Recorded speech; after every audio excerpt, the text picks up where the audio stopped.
Good evening, friends. We have a very mild and dry day across the area, but because of the warm and dry conditions and a lot of blustery, howling winds right now, we do have a fire risk because of that I did want to break down for you just a little bit. Now, right now, we are seeing some of the warmest temperatures we have in quite a long time. We are still in the 50s and 60s right now, 66 in Danville, 68 in South Boston, 61 in Roanoke, 40s in Elevation Hot Springs, and 50s throughout the New River Valley. So we are very warm and quite above average for this time of year. Now, we have the warm conditions. We're still in the 60s for our temperatures, but dew points are in the 20s and the teens. This signifies exactly how dry the air mass is, even working its way all the way through the atmospheric column. So we are very dry. Not only do we have the warm conditions and dry conditions along with it, we are seeing very blustery wind speeds right now. We do have wind alerts that are in place.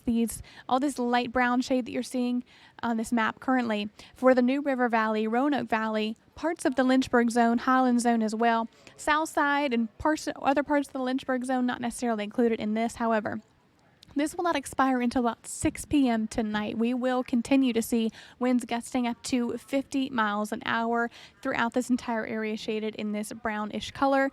And even in some spots that are very isolated at higher elevations, we could see winds gusting up to 60, 65 miles an hour. So it will still be dangerously blustery.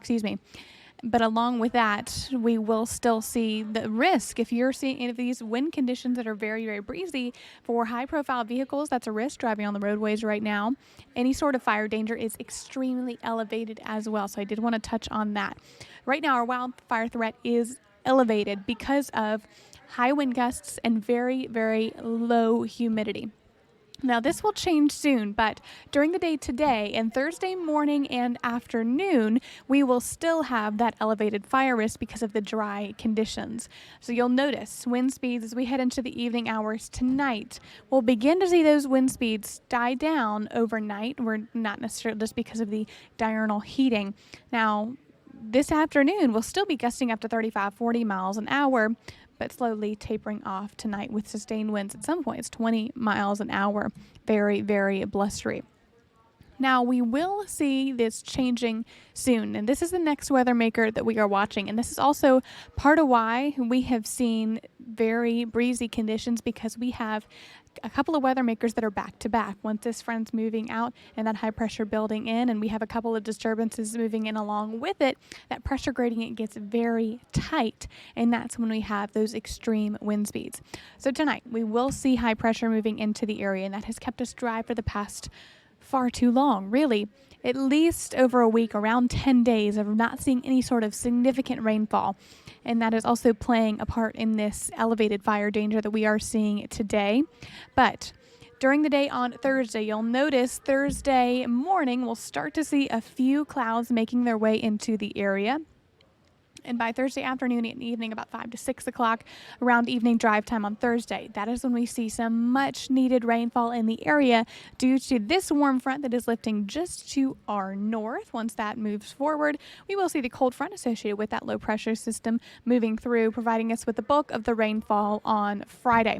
So Thursday and Friday, and this will wrap up Friday evening about 4 to 5 p.m. We'll see that rainfall tapering off and that surface trough passing through as well. So all of this is good news. We need the rainfall, and we really need it to help mitigate that fire risk. So now and even into tomorrow afternoon is the time to be very, very cautious. If you're running any sort of machine outside, any sort of mechanics, that could be an issue. If there's some sort of rogue spark, something going on, especially open burning is discouraged during this time, to say the least. Now, as we head into these next couple of days and we see rainfall back on the horizon, that is when we will begin to see this risk tapering off a bit.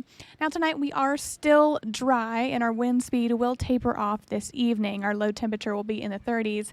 Very, very clear tonight, and wind speeds about 8 to 15 miles an hour this evening. And zone by zone tomorrow, we will see the rainfall moving into the area, but we'll still keep the warm temperatures around. Our highs tomorrow will be into the mid and upper 50s, zone by zone, and your 7-day forecast, this is what provides us with some light at the end of the tunnel. Thursday, we have the opportunity for rainfall around evening drive time, and Friday will be the rainier of the 2 days throughout the morning and early afternoon hours. Now, after that, we will be dry through the weekend and early next week, and the next best chance of rainfall, even a stray shower, won't be until Wednesday, so that is also a concern.